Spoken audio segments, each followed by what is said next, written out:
cheating. May naalala ko sa, may isang time na nag-midterm exam kami, tapos subject namin, religion. Tapos bawal mag-open ng notes, syempre, bawal mag-cheating. Pero yung mga klase ko, nakikita ko, may hawak silang phone, nandun pa mismo yung PowerPoint. Tapos kanya-kanya silang paraan para makapag-cheat kasi mahirap yung exam.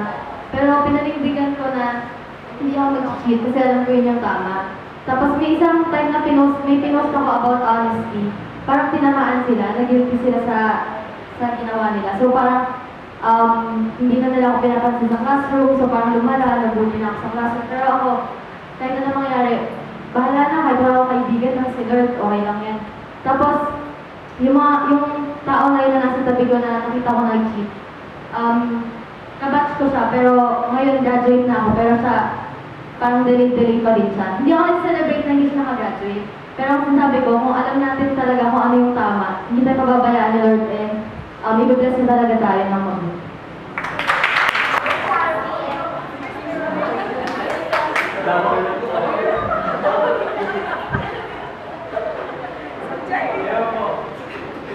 Nung time ko sa 7 years old ako, siyempre sobrang saya ko kasi pag nanalo sa 7 years old, birthday talaga ng dati talaga. Pero time nagkaroon ko ng sakit ko talaga noon, kahit hindi halata. Talaga ko, yung time ko na sinugot nila ako sa second heart, tapos yung lagnat ko, mababa, tumatas, di makita ng doktor, bakit ganon? Hindi daw makita kung ano daw sakit ko. Tapos sinugot ako sa Manila ng doktor. Sabi nung, ano doon, hindi daw nila kayang pagalingin. Sabi, kailangan na daw nila ako yung bone marrow. Kaso tinanong ni mami, ano daw yung bone marrow? Gising ba o tulog? Sabi ng doktor, gising daw. Tapos, pakasakit doon kasi yung sa backbone, kukuhanin yung parang pinakabulalo yung naman ng buto. Bata pa po ko, hindi ko kaya yun. Umuwi po si mami sa bahay po namin, umiyak po. Nakita yung mga damit ko, umiyak po si mami, sabi, Lord, kung hindi para sa akin ang anak ko, kuhanin mo na, huwag mo na pahirapan pa. Kasi, buto pala na lang po ako nun eh. Tapos sabi ni mami, kung na lang daw ko yung bone marrow, iuwi na lang. Tapos pinapirma si mami ng waiver, kung ano mangyayari sa anak mo, hindi namin pananagutan yan. Tapos umuwi kami sa amin. Nagulat na po ako, humihingi ako ng sinigang, pero that time daw may sa sinigang, kasi may gulay.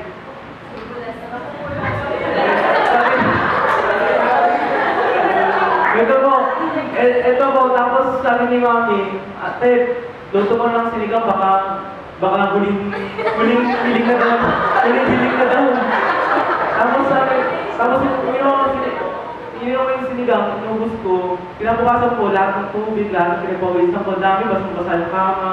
Yung balat ko po, nagbabalat, parang yung ahas na talaga po. Kasi naluto talaga yung balat ko, yung sobrang iipurot balat na lang po. Tapos sinugod daw ni mami gusto may ilan doktor.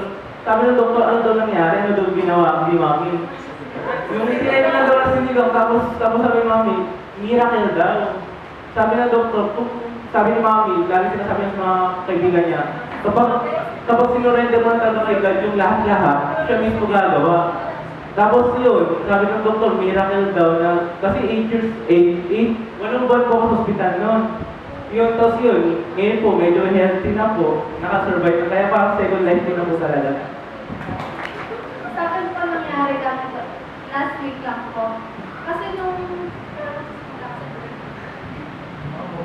kasi na-hospital ako nun, ay unang work ko sa Macro, tapos nung end na ako, nung last month na-hospital ako na dengue ito, dahil hindi ako natuloy sa work ko dun sa Walter. Tapos, ang tagal ko walang work, ilang months. Tapos, kinukulit na ako ng nanay ko, nila ate na, kung trabaho ka na, sabi niyo, kasi nilapitan ako ng kita ko na, doon ka na lang magtrabaho sa may kumari ko, kasi meron siyang bagong tindahan. Sabi ko, ayoko ko sa palengke. Kasi kung napaka-choosy ko sa trabaho, gusto ko na kukuha ko. Tapos, sa ate siya, kinukulit niya rin ako, sabi niya, doon ka na lang mag-apply din sa may kanto, sa may drugstore na tindahan. Hindi ko masabi kaya siya na ayoko kasi susi talaga ako, ayoko sa tindahan. Feeling ko kasi hindi talaga ako pang tindahan kasi ayoko doon. Kasi baka may makakita sa akin, nahihiya ako. Tapos, nung kinukulit na ako, sabi ko kay Lord, kayo na po bahala kasi ayoko ayoko. Gusto ko sa, bahala na po kayo, ano po yung gusto nyo ibigay sa akin. Tapos, nakagawa na po ako ng resume, ipapasa ko na dun sa may kanto. Bigla ako tinext ng kaibigan ko, sabi niya, gusto mo ba ng trabaho? Okay to, dyan lang sa kabilang kanto. Tinanong ko, inulira ko kung magkano sahod kung saan, kung anong trabaho, lahat ko. Tapos, sabi niya, sabi ko, mukhang okay. Tapos pumunta ako ng, sabi ko, try ko sa araw, hindi ako sure kung magtutuloy ako, depende ka ako kanina. Tapos, yun, nung pagpunta ko, okay siya. Tapos, sa office po siya, eh. Sabi ko nga, hindi naman ako nakapagtapos, pero sa office ako nagtatrabaho. Nakakaano siya.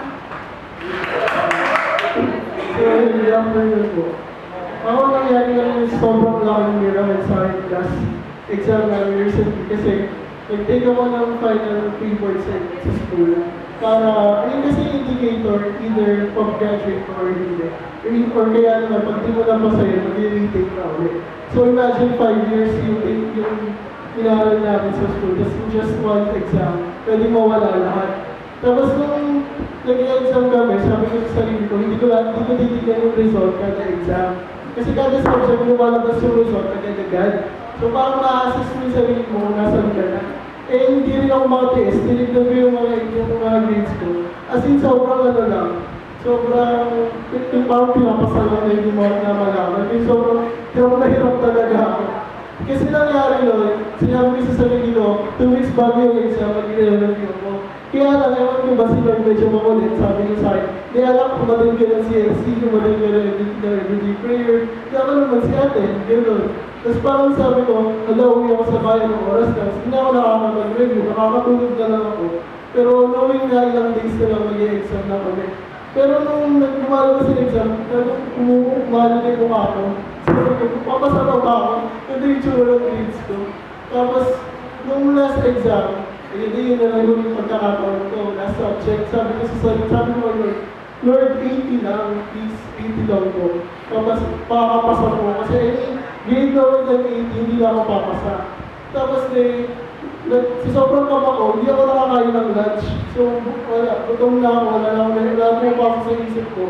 Hanggang sa sabi ko, Lord, kayo kung bahala, sinusurrender ko na lahat sa'yo. Si mga classmate ko, sabi niya, G, mag-exam na muna. Sabi ko, ayoko na, bakit ako sabi, tuloy mo yan kasi nga, yan, baka pasa tayo dyan, pag-ibig yan. Ayun, lumabas yung result, kasi ano yung lumabas sa result, 81. Lord, thank you po. Yun, so sobrang, galing ni Lord. Thank you. Kahapon lang siya nangyari actually. Kasi yung daddy ko, nadali ko sa pagpapadala ng pera. Tapos yung mami ko, na zero balance. Tapos ako, walang ipon. Ngayon, sabi, nung umaga, di ko kami kumakain. Sabi ko sa kanya, masakit na yung chat ko. Sabi ko, mami, nagugutom na ako. Sabi niya, ako din eh. Sabi, yung gutom namin, dinaanan sa biroan, tapos tawa lang kami ng tawa. Tapos maya-maya, tumahimik siya kasi nag-Facebook siya. Tapos ako nakatingin na ako sa malawan. Tapos sabi ko, tayo, pakiconvert na nga po yung spiritual blessing to physical blessing. Nagugutom na po kasi kami eh. Kasi nag-call ako maya-maya, yung tita ko pumasok sa bahay namin. May dalang biskuit, napakadaming biskuit. With Milo pa yun na. Tapos, yun na, nakakain na kami ng mami na, busog na. Tapos, biniro ko si tita, sabi ko, tita, wala akong pera. Sabi niya, kailan ba? Sabi ko, secret. Sabi ko, siguro tayo na niya ng pera. Kasi, binili ko na lang kay mami para may pambili kami ng pagkain. Tapos, kahapon din, sumakot ko, nagpadala yung dati ko. Doctor ko, ano po kasi, nag-aaral kasi ako ng tita ko. Kasi sa amin, ako lang yung medyo matino sa pag-aaral. Yung pamilya na kasi, ay yung mga anak niya, hindi na nag-aaral and yung iba may pamilya niya. So, pinag-aaral niya ako. Pero, sinusuportahan pa rin niya yung mga anak niya, pati yung mga apo niya.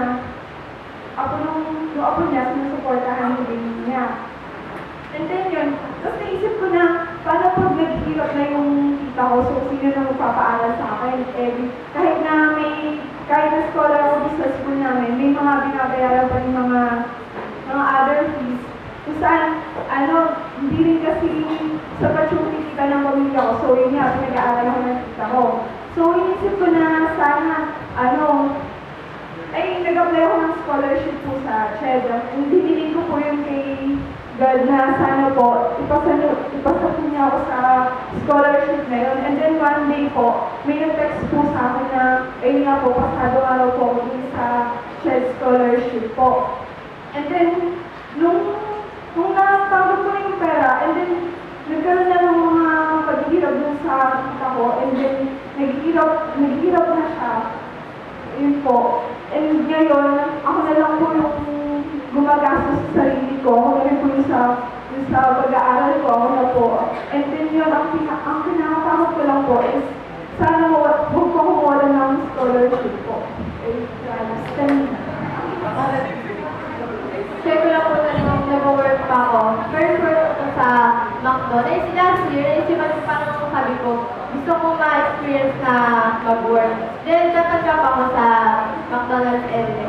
Tapos, sabi ko kay Lord na kada sweldo ko, magiging tapat ako sa pagbibigay ng 10 cent offering.